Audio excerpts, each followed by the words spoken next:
ಎಲ್ಲ ರೆಡಿನಾ? ಅಣ್ಣ ನೀನ್ ಇವಾಗ ಬರ್ತಿದ್ಯಾ? ಬಾ ನಂಗೆ ಪ್ಯಾಕ್ ಮಾಡಕ್ ಹೆಲ್ಪ್ ಮಾಡು. ಪ್ರಿಯಾ, ನರ್ವಸ್ ಆಗ್ತಿದ್ಯಾ? ಗೊತ್ತಿಲ್ಲ ಅಣ್ಣ, ನನ್ಗೆ ಯಾವತ್ತೂ ಹೀಗೆ ಒಬ್ಳೆ ಇಷ್ಟು ದೂರ ಹೋದವಳಲ್ಲ. ಟ್ರಿಪ್ಗೆ ಹೋದಾಗ ಫ್ರೆಂಡ್ಸ್ ಇರ್ತಿದ್ರು, ಇಲ್ಲ ನೀವಿರ್ತಿದ್ರಿ. ಪ್ರಿಯಾ, ನಾನು ಬರ್ಬೇಕಾ? ಹಾಗೆಲ್ಲ ಕೇಳ್ಬೇಡ ಅಣ್ಣ, ನಾನ್ ಬಾ ಅಂತೀನಿ. ಆಮೇಲೆ ನಿನ್ ಮಿಥಿಲ ಅದ್ಗೆ ನೋಡ್ದೆ ಇರಕ್ ಆಗ್ತಿಲ್ಲ ಅಂತ ಅಳ್ತಾ ಕೂತ್ಕೊಂಡ್ರೆ ಸಮಾಧಾನ ಮಾಡೋದ್ ಯಾರು? ನಾನೇನ್ ಅಳಲ್ಲ, ಆದ್ರೂ ಮಿಥಿಲಾನ ಬಿಟ್ಟಿರೋದು ಸ್ವಲ್ಪ ಕಷ್ಟನೇ. ನಮ್ ದೇವ್ರ ಸತ್ಯ ನಮಗ್ ಗೊತ್ತಿಲ್ವಾ? ನೀನೇನ್ ಬರದ್ ಬೇಡ, ನಾನು ಒಬ್ಳೆ ಹೋಗ್ತೀನಿ. ನಾನ್ ಬರ್ದಿದ್ರೇನಂತೆ, ಆಸ್ಟ್ರೇಲಿಯಾದಲ್ಲಿ ನೀನ್ ಒಬ್ಳೆ ಆರಾಮಾಗಿ ಓಡಾಡ್ಬೋದು. ಅಲ್ಲಿ ಪ್ಲೇಸಸ್ ಎಲ್ಲ ಸಖತ್ತಾಗಿದೆ. ಅಲ್ಲಿ ಹೋದ್ಮೇಲೆ ಬರೀ ಕಾಲೇಜು ಓದು ಅಂತ ಇರ್ಬೇಡ, ಚೆನ್ನಾಗಿ ಸುತ್ತು. ಸರಿ, ಹಾಗೆ ಮಾಡ್ತೀನಿ. ನೀನು ಅದಕ್ಕೆ ಸೆಕೆಂಡ್ ಹನಿಮೂನ್ಗೆ ಅಲ್ಲೇ ಅಲ್ವಾ ಹೋಗಿದ್ದು? ಹೌದು, ಮೆಲ್ಬೋರ್ನ್ ಕ್ರಿಕೆಟ್ ಸ್ಟೇಡಿಯಂ ಕೇಳಿದ್ಯಾ? ಮಿಥಿಲಾ ನಂಗೆ ಸರ್ಪ್ರೈಸ್ ಕೊಡೋಕೆ ಅಲ್ಲಿ ಕರ್ಕೊಂಡು ಹೋಗಿದ್ಲು. ಅಷ್ಟೇ ಅಲ್ಲ, ಆಸ್ಟ್ರೇಲಿಯನ್ ಪ್ಲೇಯರ್ಸ್ ಜೊತೆ ನಂಗೆ ಕ್ರಿಕೆಟ್ ಆಡೋ ಹಾಗೆ ಮಾಡಿದ್ಲು, ಗೊತ್ತಾ? ಅದ್ ಹೇಗ್ ಗೊತ್ತಿಲ್ದೆ ಇರತ್ತಣ್ಣ, ನೀನ್ ಇದನ್ನ 1000 ಸಲ ಹೇಳಿದ್ಯಾ. ಮೆಲ್ಬೋರ್ನ್ ಸ್ಟೇಡಿಯಂ ಬಿಟ್ಟು ಬೇರೆ ಏನಾದ್ರೂ ಗೊತ್ತಾ?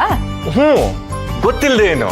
ಎಲ್ಲೆಲ್ಲ ಯಾವ ಜಾಗ ಚೆನ್ನಾಗಿರುತ್ತೆ, ಏನೇನು ತಿನ್ನಕ್ ಚೆನ್ನಾಗಿ ಸಿಗುತ್ತೆ ಎಲ್ಲ ನಿಂಗೆ ಮೆಸೇಜ್ ಮಾಡ್ತೀನಿ, ತಪ್ಪದೆ ಟ್ರೈ ಮಾಡಿ. ಅಲ್ಲಿಗೆ ನನ್ನ ಡಯಟ್ ಕತೆ ಅಷ್ಟೇ. ಪ್ರಿಯಾ, ನಾಳೆ ಸೆಲೆಬ್ರೇಷನ್ಗೆ ನೀನು ಇರಬೇಕಾಗಿತ್ತು. ಸೆಲೆಬ್ರೇಷನಾ? ಯಾಕೆ? ಮರ್ತೋಯ್ತಾ? ನಾಳೆ ಫ್ರೆಂಡ್ಶಿಪ್ ಡೇ, ಎಲ್ಲರೂ ಸೆಲೆಬ್ರೇಟ್ ಮಾಡ್ತಾ ಇದೀವಿ. ನಾನೇ ಸರ್ಪ್ರೈಸ್ ಕೊಡ್ತಾ ಇದ್ದೀನಿ. ಓ, ಸರ್ಪ್ರೈಸ್ ಎಲ್ರಿಗ ಅಥವಾ ಬರೀ ಅತ್ಕೆಗ? ಸರ್ಪ್ರೈಸ್ ಎಲ್ರಿಗೂ, ಆದ್ರೆ ಸ್ವಲ್ಪ ಜಾಸ್ತಿ ಸ್ಪೆಷಲ್ ಆಗಿ ಮಿಥಿಲಾಗಿ. ಅಣ್ಣ ಸಖತ್ ರೊಮ್ಯಾಂಟಿಕ್ ನೀನು. ಮಿಥಿಲಾಗೋಸ್ಕರ ಇಷ್ಟು ಮಾಡದೇ ಇದ್ರೆ ಹೇಗೆ? ಅವಳು ಫ್ರೆಂಡ್ ಆಗಿ ನನ್ನ ಲೈಫಲ್ಲಿ ಬಂದವಳು. ಹೆಂಡತಿ ಆದ್ಮೇಲೆ ನನ್ನ ಲೈಫ್ನೇ ಕಲರ್ಫುಲ್ ಮಾಡಿದ್ದಾಳೆ. ಅವಳು ನನಗೋಸ್ಕರ ಮಾಡಿರೋ ಸ್ಯಾಕ್ರಿಫೈಸಸ್ ಒಂದೆರಡಲ್ಲ. ಅವಳಿಗೋಸ್ಕರ ಇಂಥ ಸೆಲೆಬ್ರೇಷನ್ಸ್ ಎಷ್ಟು ಮಾಡಿದ್ರು ಕಮ್ಮಿನೇ. ದತ್ತು ನನ್ನ ಖುಷಿಗೋಸ್ಕರ ನನ್ನ ರೇಗ್ಸ್ವಾಗ್ಲೂ ಸುಮ್ಮನೆ ಇರ್ತಾನೆ. ಈಗ ಅವ್ನು ಬಿಟ್ಟಿದ್ದ ಪ್ಲೇಸ್ಗೆ ನಾನು ಆಸ್ಟ್ರೇಲಿಯಾಗೆ ಹೋಗ್ತಾ ಇದ್ದೀನಿ, ಅದು ಫ್ರೆಂಡ್ಶಿಪ್ ಡೇ ದಿವಸ. ನಮ್ಮ ಇಡೀ ಗ್ಯಾಂಗ್ಗೆ ನಾಳೆ ಫ್ರೆಂಡ್ಶಿಪ್ ಡೇಗೆ ಸ್ಪೆಷಲ್ ಆಗಿ ವಿಶ್ ಮಾಡ್ತೀನಿ. ನಾನು ದತ್ತುಗೆ ವಿಶ್ ಮಾಡಬೇಕು. ಅವನು ತುಂಬ ಒಳ್ಳೆಯವನು. ನಾನೇ ತಪ್ಪಾಗಿ ಅರ್ಥ ಮಾಡ್ಕೊಂಡಿದ್ದೆ. ಫ್ರೆಂಡ್ಶಿಪ್ ಡೇಯಿಂದ ನಮ್ಮ ಫ್ರೆಂಡ್ಶಿಪ್ಪು ಶುರು ಆಗಲಿ.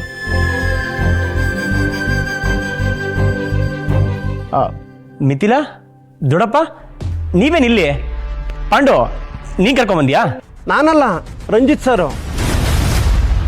ನಾವೆಲ್ಲ ಬರೋದು ಬಿಡು, ನೀನೇನು ಮಾಡ್ತಿದ್ಯಾ ಇಲ್ಲಿ?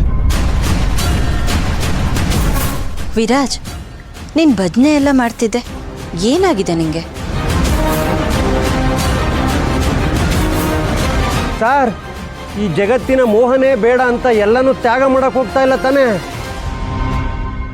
ಮಾತಾಡು ವಿರಾಜ್. ಮಿಥಿಲಾ, ನಾನು ಜಸ್ಟ್ ಭಜನೆ ಮಾಡಕ್ ಬಂದಿದ್ದೆ, ಅದರಲ್ಲೇನಿದೆ? ಭಜನೆ ಮಾಡಕ್ ಮಾತ್ರ ಬಂದಿದ್ರೆ ಆ ಅಡ್ಗೆಯವಳ ಜೊತೆ ಏನ್ ಮಾತಾಡ್ತಿದ್ದೆ?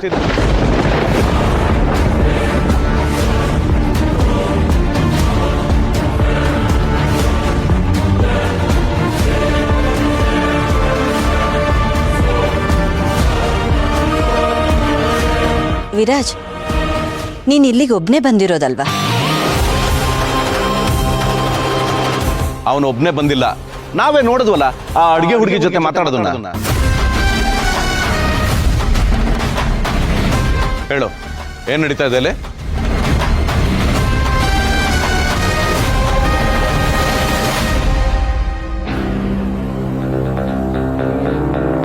ಹೌದು ದೊಡ್ಡಪ್ಪ, ನಾನು ಒಬ್ಬನೇ ಬಂದಿಲ್ಲ.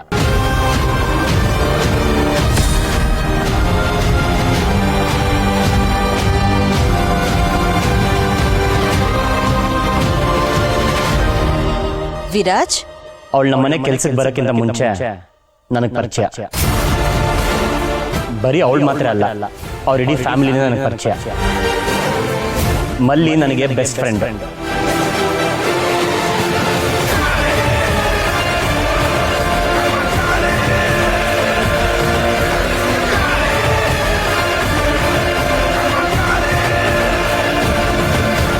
ಮಲ್ಲಿ ನಿನ್ ಫ್ರೆಂಡಾ? ಅರುಮನೆ ಅಡ್ಗೆಯವಳ ಜೊತೆ ನೀನ್ ಫ್ರೆಂಡ್ಶಿಪ್ ಮಾಡಿದೀಯಾ? ಹೌದು ಹೌದು.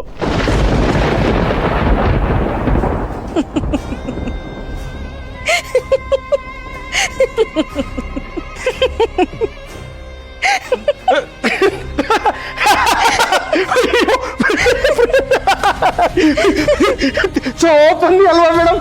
ಯಾಕೆ ನಗ್ತಾ ಇದ್ದೀವಿ?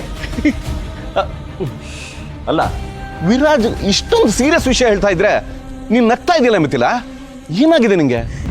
ಇವನು ಸೀರಿಯಸ್ಸಾ? ಮಾವ, ವಿರಾಜ್ ತಮಾಷೆ ಮಾಡ್ತಿದ್ದಾನೆ, ನಿಮ್ಗೆ ಗೊತ್ತಾಗಿಲ್ವಾ?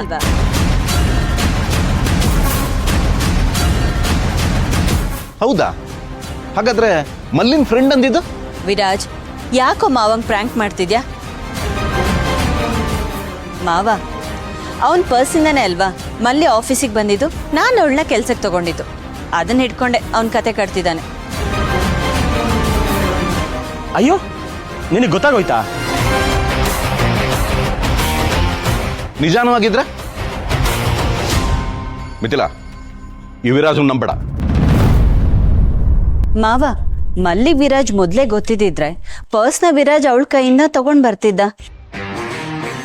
ಅದನ್ ಬಿಟ್ಟು ಮಲ್ಲಿ ವಿರಾಜ್ನ ಹುಡ್ಕೊಂಡು ಆಫೀಸಿಗೆ ಬರ್ತಾನೆ ಇರ್ಲಿಲ್ಲ, ಪರ್ಸ್ನ ನನ್ನ ಕೈಗೆ ತಂದು ಕೊಡ್ತಾನೆ ಇರ್ಲಿಲ್ಲ. ಮತ್ತೆ ಅವಳ ಮನೆಯವ್ರು ನನಗೆ ಪರಿಚಯ ಅಂತಂದ? ಪರಿಚಯ ಇದಾರಲ್ಲ, ಮಲ್ಲಿನ ನಾನು ಕೆಲ್ಸದಿಂದ ತೆಗ್ದಾಗ ವಾಪಸ್ ಮನೆಗೆ ವಿರಾಜೆ ಕರ್ಕೊಂಡು ಬಂದಿದ್ದಲ್ವಾ?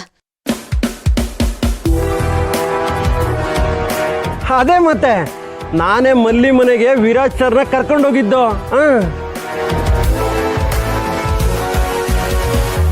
ಸದ್ಯ ಬಚಾವದೆ.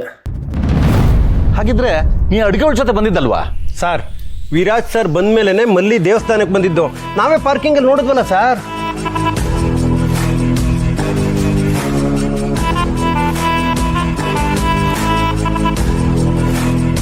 ಮತ್ತೆ ಅವಳ ಹತ್ರ ಏನೋ ಮಾತಾಡ್ತಿರೋ ಹಾಗಿತ್ತು. ಅದೇ ಅವ್ರು ಎಡುವುದು ನೋಡಿದೆ, ಅದಕ್ಕೆ ಹುಷಾರು, ನೋಡ್ಕೊಂಡು ನಡೀರಿ ಅಂತ ಹೇಳಕ್ ಹೋದೆ. ಅಷ್ಟೇನಾ? ಅಷ್ಟೇ ದೊಡ್ಡಪ್ಪ. ನೀವೆಲ್ಲ ಪ್ರಸಾದ ತಿಂದ್ರಾ? ಈ ದೇವಸ್ಥಾನದಲ್ಲಿ ಪ್ರಸಾದ ತುಂಬಾ ಚೆನ್ನಾಗಿರುತ್ತೆ, ಬನ್ನಿ ಟೇಸ್ಟ್ ಮಾಡಿ ನೋಡಿ. ಸರ್, ನಾನು ಪ್ರಸಾದ ತಿಂದೇ ಇಲ್ಲ, ಬನ್ನಿ ಸರ್ ತಿನ್ನೋಣ. ಮಿಥಿಲಾ, ಒಂದ್ ನಿಮಿಷ. ಇಲ್ಲಿ ನಡೀತಿರೋದನ್ನ ಮನೇಲಿ ಹೇಳಿದ್ರೆ ಆ ಜಯರಾಮಂಗೆ ಅವನ ಮಗ ಪ್ರಸಾದ ಬೇಡೋಷ್ಟು ಚೀಪ್ ಆಗಿದ್ದಾನೆ, ಸ್ಟೇಟಸ್ ಬಿಟ್ಟಿದ್ದಾನೆ ಅಂತ ಗೊತ್ತಾಗತ್ತೆ. ಮಾವ ಪ್ಲೀಸ್, ಹಾಗೆಲ್ಲ ಮಾಡಬೇಡಿ. ಯಾಕೆ ಮಾಡಬಾರ್ದು? ಆ ಜಯರಾಮ ತನ್ನ ಮಗ ಉತ್ತರಾಧಿಕಾರಿ, ನನ್ನ ಮಗ ವೇಸ್ಟ್ ಅಂತ ಬಿಲ್ಡಪ್ ಕೊಡ್ತಿದ್ದ.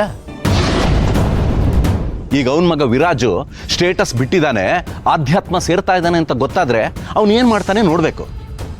ಮಾವ, ಅದೆಲ್ಲ ಬೇಕಾ? ಬೇಕು ಕಣಮ್ಮ.